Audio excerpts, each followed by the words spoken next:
Hello students, krypton tutorial में आपका स्वागत है। लास्ट जो हमारा पार्ट 2 था उसके अंदर मैं 34 क्वेश्चन पे छोड़ा था। आज 35 क्वेश्चन से स्टार्ट करते हैं। ठीक है, तो क्या दिया हुआ 35 क्वेश्चन के अंदर हमें the enthalpy of hydrogenation of cyclohexene is -119.5 kilojoule पर मोल। तो साइक्लोहेक्सीन के हाइड्रोजनेशन की एंथैल्पी कितनी दी आपको?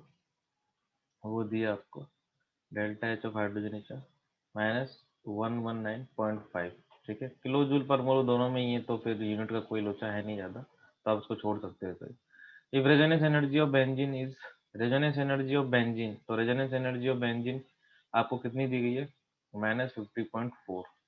तो बेंजीन का हाइड्रोजनेशन करने में कितना चाहिए आपको? तो आपके कितने मोल खर्च होने वाले हैं यहाँ पर? 3 मोल खर्च होने वाले, तब जाकर आपका साइक्लोहेक्सेन बनेगा। आ रही बात समझ में? तो आपने पूछा गया it's enthalpy of hydrogenation would be. तो बेंजीन की एंथैल्पी ऑफ हाइड्रोजनेशन क्या होगी? तो ऐसे केसेस के अंदर क्या होता है, जब आपको रेजोनेंस एनर्जी दे दी जाती है और हाइड्रोजन एंथैल्पी के रिगार्डिंग, मतलब हाइड्रोजन एंथैल्पी से जुड़ा हुआ क्वेश्चन वो आपसे पूछता है, तो उसके अंदर आपको क्या करना होता है, जो भी आपकी एंथैल्पी है जो दी गई है, उसने कौन सी दी है आपको? ये तो प्रैक्टिकल है जो उसने दी है आपको, और वो जो है -119.5 वो थियोरेटिकल है। ठीक है, तो आप इधर देखिए कि अगर एक हाइड्रोजन को ब्रेक करने में -119.5 एनर्जी लग रही है, तो यहाँ से 3 हाइड्रोजन को ब्रेक करने में कितनी एनर्जी लगेगी? तो वो लगेगी आपको -119.5 इंटू 3। तो ये पहले क्या आ गया? थियोरेटिकल पार्ट माइनस यहाँ पर आपका आता है प्रैक्टिकल पार्ट। जो प्रैक्टिकल पार्ट कितना दिया है उसने? -50.4। तो जब भी हाइड्रोजनेशन की एंथैल्पी आपको निकालनी हो वाया रेजोनेंस एनर्जी, तो उस केस में आपको थियोरेटिकल माइनस प्रैक्टिकल ही करना है। ठीक है, तो जब आप ये करोगे तो आपको जो आंसर मिलेगा 35 का, वो मिलेगा आपको सी।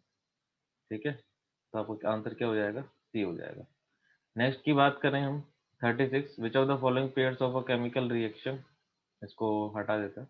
विच of the following pairs of a chemical reaction is certain to result in spontaneous reaction? Spontaneous reaction के लिए आपको पता है कि डेल्टा एच नेगेटिव होना जरूरी है।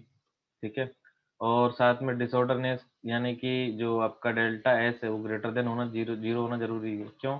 क्योंकि डेल्टा जी इक्वल टू क्या होता है आपका? Delta H minus T delta S.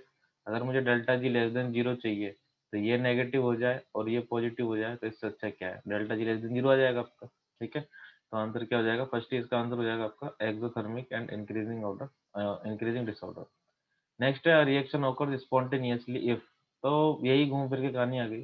Delta G equal to क्या होता है आपका? Delta H minus T delta S. अगर स्पॉन्टेनियस चाहिए तो लेस देन जीरो होना चाहिए, यानी कि डेल्टा एच क्या होना चाहिए आपका? Less than T delta S. तो ऐसा कौन सा ऑप्शन है? Delta H less than T delta S. ऐसे दो ऑप्शन है, बी और सी, यानी कि ए ऑप्शन, जो आपका ए ऑप्शन है वो क्या हो गया? वो हो गया आपका कैंसिल, और जो डी ऑप्शन है वो भी कैंसिल हो गया। अब साथ में ये तो ठीक है, लेकिन अगर ये नेगेटिव हो जाए और ये पॉजिटिव हो जाए तो ये और अच्छा है। दोनों क्वेश्चन एक ही साल पूछे गए, मतलब पता नहीं क्यों पूछ लिया एक साथ दोनों, बट ठीक है पूछ लिया तो 37 का आंसर जो हो जाएगा आपका क्या हो जाएगा? सी हो जाएगा। Clear? 37 is C. Next 38 question, जिसके अंदर आपसे पूछा गया न्यूट्रलाइजेशन की एंथैल्पी बताइए। तो आपको ये पता होना जरूरी है कि अगर कोई भी स्ट्रॉन्ग एसिड स्ट्रॉन्ग बेस के साथ मिलता है और न्यूट्रलाइजेशन होता है, ठीक है, तो उस केस में जो एनर्जी निकलती है वो निकलती है आपकी -57.3 किलो जूल पर मोल। ठीक है, ये 0.33 लिख लो चाहो तो। ये होती है जब जब स्ट्रॉन्ग एसिड और स्ट्रॉन्ग बेस का न्यूट्रलाइजेशन हो रहा होता है। लेकिन अगर वीक एसिड का न्यूट्रलाइजेशन किसी स्ट्रॉन्ग एसिड के साथ, वीक एसिड का न्यूट्रलाइजेशन किसी स्ट्रॉन्ग बेस के साथ, या फिर किसी वीक एसिड का स्ट्रॉन्ग बेस के साथ, ठीक है, वीक एसिड स्ट्रॉन्ग बेस के साथ हो या वीक बेस किसी स्ट्रॉन्ग एसिड के साथ हो, तो इस केस में जब न्यूट्रलाइजेशन होता है दोनों केसेस के अंदर, तो होता क्या है कि वीक एसिड तो 100% डिसोसिएट होगा नहीं। ठीक है, तो इसको डिसोसिएट करना पड़ेगा, सारे H प्लस का निकलना जरूरी है। एक एग्जांपल में ले लेता हूँ कि वीक एसिड जब स्ट्रॉन्ग बेस के साथ रिएक्शन कर रहा है, तो इसकी तरफ से H प्लस निकलेंगे और इसकी तरफ से OH माइनस, तब जाकर ही तो H2O बनेगा, यानी कि न्यूट्रलाइजेशन होगा। तो इसके सारे H प्लस का निकलना जरूरी है, तो इसके H प्लस ऐसे नहीं निकलते हैं। उसमें क्या होता है, इसकी कुछ एनर्जी देनी पड़ती है इसको। जो एनर्जी रिलीज हो रही होती है H प्लस OH माइनस के आपस में मिलकर, जैसे जैसे एनर्जी रिलीज होती है, तो कुछ एनर्जी इस वीक एसिड को ब्रेक करने में, यानी कि उसके H प्लस को बाहर निकालने में क्या हो जाती है? यूज हो जाती है। यानी कि हम ये कहेंगे कि जो एनर्जी न्यूट्रलाइजेशन की आएगी, कब? जब आपका वीक एसिड स्ट्रॉन्ग बेस के साथ हो या वीक बेस स्ट्रॉन्ग एसिड के साथ हो, तो पहले से कम आएगी। तो यहाँ पर जो MgO है वो आपका MgOH2 बनाता है, और MgOH2 हमें पता है कैसा होता है, वीक बेस होता है, और वीक बेस जब आपका स्ट्रॉन्ग एसिड के साथ रिएक्शन करेगा तो लेस देन क्या हो जाएगी आपकी एंथैल्पी? -57.33। ठीक है, तो 38 का आंसर क्या हो जाएगा? सी हो जाएगा। चलिए रफ कर लेते हैं इसको। नेक्स्ट क्वेश्चन है A bond energy H H B B R and H B R. तो आपने अगर प्रीवियस मेरे अगर इसके पार्ट देखें तो उसके अंदर आपने देखा होगा कि वहां पर H2 प्लस Cl2 के साथ क्या था, 2HCl था, और ऐसे दो क्वेश्चन 2 बार पूछे जा चुके हैं। ये थर्ड क्वेश्चन है जो मैं यहाँ पर डिस्कस कर रहा हूँ। ठीक है, तो H2 प्लस Br2 से 2HBr बन रहा है। तो इसमें जब बॉन्ड एनर्जी दी जाती है तो एंथैल्पी निकालने का तरीका क्या होता है, रिएक्टेंट की बॉन्ड एनर्जी माइनस प्रोडक्ट की बॉन्ड एनर्जी। तो रिएक्टेंट की बॉन्ड एनर्जी कितनी है, 433 प्लस 192 माइनस ऑफ प्रोडक्ट की कितनी है, 2 इंटू 364। जब आपको सॉल्व करोगे इसको तो इसको सॉल्व करने पर आपको मिलता है -103 किलो जूल, यानी कि आंसर क्या हो जाएगा आपका डी। नेक्स्ट चलिए रब कर लेते हैं। नेक्स्ट है आपका standard enthalpy and standard entropy changes for the oxidation of ammonia दिया हुआ है आपका, एंथैल्पी भी दे दिया, एंट्रोपी भी दे दिया। स्टैंडर्ड गिव्स एनर्जी चेंज पूछ रहा है फॉर सेम रिएक्शन, तो आपको पता है डेल्टा जी इक्वल टू क्या होता है आपका, delta H minus T delta S. Delta delta G कितना है वो निकालना है, डेल्टा एच कितना दिया है, -382.64 इंटू 10⁻³ क्योंकि किलो जूल है, माइनस टी, टी कितना है आपका 298, इसको वैल्यू भी पुट कर सकते हो आप, इंटू माइनस ऑफ 145.6 वो भी किलो में है तो 10⁻³ का मल्टीप्लिकेशन। आप इसको सॉल्व कीजिएगा, इसको सॉल्व करने पर जो डेल्टा जी आएगा आपका, वो डेल्टा जी होगा आपका -339.3 किलो जूल पर मोल, यानी कि आपका आंसर क्या हो जाएगा, बी आपका आंसर हो जाएगा। ठीक है, आगे बढ़ते हैं। नेक्स्ट क्वेश्चन है considering entropy S as endothermic sorry thermodynamic parameter the criterion for the spontaneity of any process. तो स्पॉन्टेनिटी के लिए डेल्टा एस टोटल का ग्रेटर देन होना जरूर मतलब ग्रेटर देन 0 होना जरूरी है। अब ये मैंने डेल्टा एस टोटल क्यों लिखा, अकॉर्डिंग टू ऑप्शंस, क्योंकि एंट्रोपी की बात हो रही है। तो डेल्टा एस टोटल किसके बराबर होता है, सिस्टम के, प्लस डेल्टा एस किसके बराबर होता है, आपके सराउंडिंग के। तो वो क्या होना चाहिए आपका, ग्रेटर देन 0 होना जरूरी है। ठीक है, next the work done during the expansion of a gas for a volume of 4 decimeter cube to 6 decimeter cube। तो आपको बता देता हूँ 1 decimeter cube equal to 1 litre होता है। ठीक है, तो यहाँ पर आपका 4 लीटर टू 6 लीटर एक्सपेंशन हुआ है, 3 atm एक्सटर्नल प्रेशर है, तो W इक्वल टू क्या है आपका -P external delta V। -P external delta V से लगा दिया क्योंकि एक्सटर्नल प्रेशर कांस्टेंट है, यानी कि प्रोसेस कैसा है आपका इरिवर्सिबल, तो इरिवर्सिबल में आप डायरेक्ट डेल्टा भी लगा सकते हो। तो ये 3 F2 V2 माइनस V1 तो 6 माइनस 4 तो -3 इंटू 6 माइनस 4 2, तो आराम से बच्चे सबसे पहले 6 जूल लगा देगा, बट जूल आया ही कहाँ है अभी, ये है आपका एटीएम इंटू लीटर। ठीक है, तो 6 -6 इन कितना आया, एटीएम इंटू लीटर आया है, और एक एटीएम इंटू लीटर में कितना जूल है, 101.32, तो -6 इंटू 101.32 से मल्टीप्लाई करेंगे तब जाके जूल में कन्वर्ट होगा, and answer will be B. ठीक है, आपका आंसर क्या हो जाएगा, बी हो जाएगा। तो इस तरीके से हम 42 क्वेश्चन कर लेंगे। चलो इसको हटा देते हैं। Next question 43 delta H minus delta E. इसका तो आपको रिलेशन पता है कि delta H equal to delta E delta N G R T होता है, जिसमें delta H minus delta E निकालोगे तो किसके बराबर होगा, delta N G R T. और डेल्टा एन जी की अगर आप बात करते तो वो क्या है, gaseous mole of product minus gaseous mole of reactant, जी लिख देते हैं चाहो तो आप। तो गैसियस मोल ऑफ प्रोडक्ट में कितना है, प्रोडक्ट में आपके 3 मोल ही है गैस के, माइनस रिएक्टेंट साइड में कितना है, 5 या 1 या 6, तो टोटल कितना होगा -3, यानी कि डेल्टा एन जी अगर -3 है तो आंसर क्या होना चाहिए, -3 आर टी, तो आंसर वुड भी क्या हो जाएगा, डी। ठीक है, next question the density of graphites and diamond at 298 kelvin are 2.25 एंड 3.31 gram per centimetre cube respectively if the standard free energy difference delta G naught is equal to 1895 joule, the pressure at which graphite will be transformed into diamond। तो आपको पता होना चाहिए कि delta G किसके बराबर आता है, -P डेल्टा वी क्या आता है, यानी कि वर्क डन के बराबर आता है। बस ये वर्क डन कौन सा होता है, यूजफुल वर्क डन होता है। ठीक है, तो delta G equal to -P delta V, तो इसके अंदर हमें डेल्टा जी तो दिया हुआ है, मतलब डेल्टा जी नोट लेना तो डेल्टा जी नोट ले लो क्योंकि वैल्यू तो उसी की दी है, 1895 दी गई है, -P वो तो हमसे पूछा है, डेल्टा वी मतलब V final minus V initial. तो इसके अंदर आपकी एक रिएक्शन दी गई है जिसके अंदर ग्रेफाइट किसके अंदर कन्वर्ट हो रहा है, आपका डायमंड के अंदर कन्वर्ट हो रहा है। ठीक है, तो यहाँ पर आप मान लीजिए V1 रहा होगा, ये V2 हो गया होगा, तो V2 माइनस V1 कैसे निकालेंगे इसको, तो यहाँ पर आपको डेंसिटी दी गई है, तो डेंसिटी ग्राम पर सेंटीमीटर क्यूब में दी गई है, तो डेंसिटी निकालने का तरीका क्या होगा, वेट निकालो। तो कार्बन का वेट, अब ग्रेफाइट और डायमंड तो एलोट्रोप कार्बन का ही है ना, तो वेट कितना हो गया उनका 12, और यहाँ पर क्या दिया गया आपको डेंसिटी, तो डेंसिटी इक्वल टू क्या होता है, मास अपॉन वॉल्यूम, तो वॉल्यूम इक्वल टू क्या हो जाएगा, मास अपॉन डेंसिटी।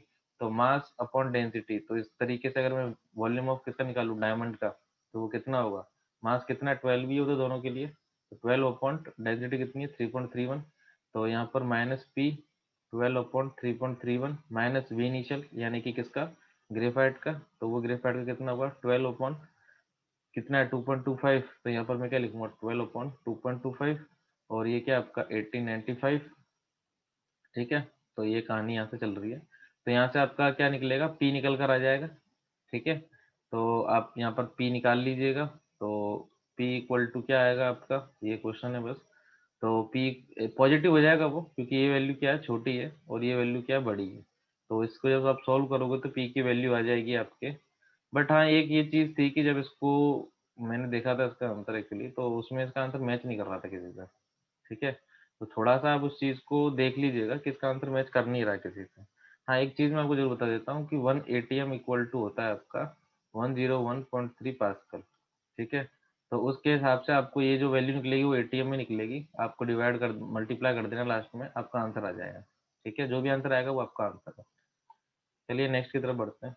45 में क्या है, what is the entropic change when 1 mole of ice is converted into water at 0 degree Celsius, enthalpy change for the conversion of ice to liquid दिया हुआ है, इसमें कुछ नहीं करना होता है, डेल्टा एच इक्वल टू क्या, डेल्टा एच अपॉन कितना, आइस टू लिक्विड हो रहा है ना, तो क्या करवा रहे हो आप, फ्यूजन करवा रहे हो, तो फ्यूजन लिख दो ऊपर, अपॉन टेम्परेचर, डेल्टा एच कितना दिया हुआ है 6 × 10⁻³ टेम्परेचर 0 डिग्री सेल्सियस आपको लग रहा है, लेकिन वो लगना आपको किसमें 273 में, मतलब आपको केल्विन में रखना होता है ना, तो वो केल्विन में रख दीजिएगा। इसको सॉल्व जब आप करोगे तो आपका आई थिंक जो आंसर आएगा 3 2 6 होगा ना वैसे तो 273 ऊपर 6 है तो उसके अराउंड अराउंड आंसर आएगा, तो 45 का जो होगा आपका आंसर वो हो जाएगा डी, ठीक है। तो इसका आंसर डी हो जाएगा। नेक्स्ट क्वेश्चन है, formation of a solution from two components can be considered as, देखो ये तीनों जो क्वेश्चन है, वन टू क्वेश्चन मतलब तीनों जो लाइनें लिखी गई हैं उनसे हमें लेना देना नहीं है, हमें ये पता होना चाहिए कि हमारा जो सॉल्यूट है और सॉल्वेंट है जब वो मिलता है तो सॉल्यूशन बनता है। अब ये भी प्योर होना चाहिए, ये भी प्योर होना चाहिए।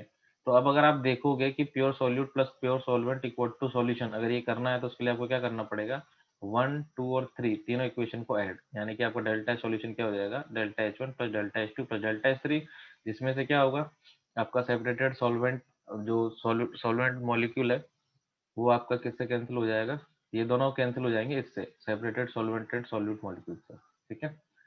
चलिए आगे बढ़ते हैं, आई होप समझ में आ गया होगा आपके। नेक्स्ट है आपकी reaction, which of the following equation is delta H naught reaction equal to delta H naught है फॉर द प्रोडक्ट। देखिए डेल्टा एच नॉट ऑफ और डेल्टा एच नॉट ऑफ क्या कह रहा है, वो प्रोडक्ट बोल रहा है, तो हमें पता है कि डेल्टा एच नॉट ऑफ जो जनरली होती है वो क्या होती है, product minus delta H naught of reactant होता है, ठीक है। यानी कि इसका जीरो होना जरूरी है। तो इसका जीरो जब फॉर्मेशन की बात होती है तो जीरो तब होता है, रिएक्टेंट साइड वाला जीरो तब होगा जब वो जो दोनों एटम से जो मिल रहे हैं, एटम या मॉलिक्यूल जो आपस में मिलकर प्रोडक्ट बना रहे हैं वो नेचुरल फॉर्म में हो। तो ऐसा केवल इस एग्जाम्पल के अंदर है कि आपका जो जिनोन है वो गैसेस फॉर्म में मिलता है, ये नेचुरल नेचुरल फॉर्म में गैसेस फॉर्म में मिलता है, और ये क्या होता है, ये भी नेचुरल फॉर्म में मिलता है। तो हमें बताया गया है कि delta H naught of any natural form, किसी भी मॉलिक्यूल की नेचुरल फॉर्म क्या होती है, उसकी जीरो फॉर्मेशन एंथैल्पी मानी जाती है, क्योंकि आपको नहीं बनानी है, वो नेचर के अंदर पहले से ही पैदा है, ठीक है। तो जो चीज आपको बनानी नहीं है तो उसके लिए आपको किस चीज की एंथैल्पी चाहिए, इसलिए उसको जीरो कंसिडर किया जाता है, इसलिए इसका आंसर ये हो जाएगा सी हो जाएगा, ठीक है। क्योंकि देखो O3 की बात करेंगे, नेचर में O3 डायरेक्ट O3 नहीं मिलता है, ऑक्सीजन रिएक्शन करता है उसके बाद O3 आता है। CH4 भी डायरेक्ट नहीं मिलता है तो ये भी प्योर सब्सटेंस नहीं है। CO की बात करेंगे तो ये भी प्योर सब्सटेंस नहीं है, यानी कि रिएक्टेंट साइड में कुछ ना कुछ बच जाएगा, जिससे आपका डेल्टा एच नॉट जो फॉर्मेशन रिएक्शन का है वो प्रोडक्ट के बराबर नहीं आ पाएगा, इसलिए आंसर केवल सी है। तो 48 क्वेश्चन की बात कर रहे हैं, तो 48 क्वेश्चन में क्या है, आपको सी दिया हुआ है, कितना दिया है 75 joule calorie inverse mole inverse, लेकिन हमें निकालना किसका है, 100 ग्राम का है। तो Q इक्वल टू अगर मैं सी डेल्टा टी लिखता हूँ तो मैं 100 ग्राम के हिसाब से उसको पहले कन्वर्ट कर लेता हूँ। तो एक मोल के लिए अगर 75 जूल कैलोरी इनवर्स अगर हीट है, मतलब आपको पर मोल दिया है, तो एक मोल के लिए कितना है 75 जूल कैलोरी इनवर्स, तो 100 ग्राम ऑफ वाटर यानी कि 100/75 मोल के लिए कितना होगा, आप मोल में कन्वर्ट कर लीजिए उसको, एक मोल के लिए दिया है तो 100/75 को तो कर ही सकते हो, तो कितना हो जाएगा 75 इंटू 100/18 है ये, अपॉन 18 मोलिकुलर वेट वाटर का। तो Q इक्वल टू कितना हो गया 75 इंटू 100/18, डेल्टा टी आप यहाँ पर निकालना है, क्योंकि वैल्यू कितनी दी है आपको 1 किलो जूल यानी 1 × 10⁻³ तो जब आप इसको सॉल्व करोगे तो डेल्टा टी निकल कर आएगा, क्योंकि हमें पता है ये सारे टेम्परेचर वगैरह केल्विन में ही होते हैं। ऊपर से आप देख सकते हैं कि इसमें भी केल्विन दिया हुआ है, तो आपका आंसर का जो डिफरेंस है वो भी केल्विन में ही आएगा। तो 48 का जो आंसर आएगा वो आएगा बी, दैट इज 2.4 केल्विन। ठीक है, चलिए आगे बढ़ते हैं। यूनिट ऑफ एंट्रोपीज, तो यूनिट ऑफ एंट्रोपी जैसे डेल्टा ऐसे तो क्या होता है क्यू बाई टी होता है, तो आप डिपेंड करता है कि अब आप किस में ले रहे हो इसको क्यू को। तो बेसिकली तो जूल में ली जाती है, तो जूल अपॉन केल्विन यानी कि जूल केल्विन इनवर्स बोल देता हूँ मैं। अदरवाइज अगर ये किलो जूल पर मोल में जा रही है तो किलो जूल पर मोल में जाएगी तो ये मोल इनवर्स भी आ सकता है साथ में इसके। ठीक है, तो 49 का जो आंसर हो जाएगा वो कितना हो जाएगा आपका, ए हो जाएगा। अब डिपेंड करता है वो हीट की यूनिट क्या ले रहे हो। अगर आप जूल पर मोल ले रहे हो तो पर मोल के हिसाब से हो जाएगा, किलो तो कहीं है ही नहीं इसलिए मैंने किलो हटा दिया था। ठीक है, next, in a closed insulated container a liquid is stirred with the pedal to increase the temperature, which of the following is true। Insulated container है तो देखो कि इंसुलेटेड कंटेनर है तो क्यू तो जीरो हो गया, लेकिन अगर टेम्परेचर राइज हो रहा है तो delta T is not equal to zero. और हमें पता है F L T D first law of thermodynamics है, delta U equal to Q plus W होता है। अगर क्यू जीरो हो गया, डेल्टा टी जीरो नहीं है तो डेल्टा यू जीरो नहीं है। डेल्टा यू जीरो नहीं है तो आपका डब्ल्यू भी जीरो नहीं होगा, क्योंकि एट द एंड क्या है, अगर क्यू जीरो हो गया तो आपका डेल्टा यू तो डब्ल्यू के बराबर आएगा ना। तो डेल्टा यू अगर जीरो नहीं है तो डब्ल्यू कैसे जीरो होगा, नॉट जीरो। यानी कि आपका क्यू जीरो है लेकिन डेल्टा यू और डब्ल्यू जीरो नहीं है, इसका आंसर क्या हो जाएगा 50 का ए हो जाएगा। चलिए 51 क्वेश्चन की तरफ चलते हैं। तो आप उसने दिया heat of combustion of carbon, carbon का जो हीट ऑफ कंबशन होता है तो क्या देता है आपको CO2। फिर उसके बाद हाइड्रोजन का कंबशन, वो रिएक्शन करके क्या देगा आपको H2O। तो ये H2 प्लस O2, तो अगर मैं इसको 2H2 बोल दूँ तो ये 2H2 हो जाएगा। ठीक है, फिर उसके बाद कंबशन CH4 का, तो CH4 का कंबशन क्या होता है आपका, तो CH4 का कंबशन होगा आपका CO2 प्लस H2O। अभी रिएक्शन तो बैलेंस नहीं है, ये 2 लगाया तो ये 2 लगाया तो ये 4 हो गया, तो इसका आगे भी 2 लगा दूंगा। ठीक है, तो मुझे क्या चाहिए एट द एंड, मुझे चाहिए C+2H2 और CH4 चाहिए, मुझे चाहिए ये। यानी कि मुझे CH4 इस साइड नहीं चाहिए, दूसरी साइड चाहिए, कार्बन और ये इसी साइड चाहिए। तो अगर इसको मैं 1, इसको 2 और इसको 3 बोलता हूँ तो मैं क्या करूँगा, 1+2 - 3। तो 1+2 - 3 करूँगा तो 1 का कितना है आपका, ये कितना दिया हुआ है -94, ये कितना दिया हुआ आपका -68, ये कितना दिया हुआ आपका -213। तो कितना हो गया भाई, -94, -94, फिर इसके बाद प्लस ऐड करना है ना। देखो यहाँ पर आपने 2 मोल के लिए कंबशन निकाला है, उसने 1 मोल के लिए दिया हुआ है, तो यहाँ पर मल्टीप्लाई करना ना भूलें। 2 × -68 -213, जब आप इसको सॉल्व करोगे तो आपका आएगा -17। ठीक है, तो आपका आंसर क्या हो जाएगा इसका, -17 किलो कैलोरी। तो आज का सेशन ये रोकते हैं, नेक्स्ट सेशन में मिलेंगे कुछ और क्वेश्चन के साथ। आई थिंक उसके अंदर आपका ये आखिरी सेशन होगा जिसके अंदर ये खत्म हो जाएंगे आपके सारे क्वेश्चन। और आपसे उम्मीद है आप लोग करें इनको, और जो भी डाउट वगैरह आप होते हैं आप कमेंट सेक्शन के अंदर लिखें। तब तक के लिए टेक केयर।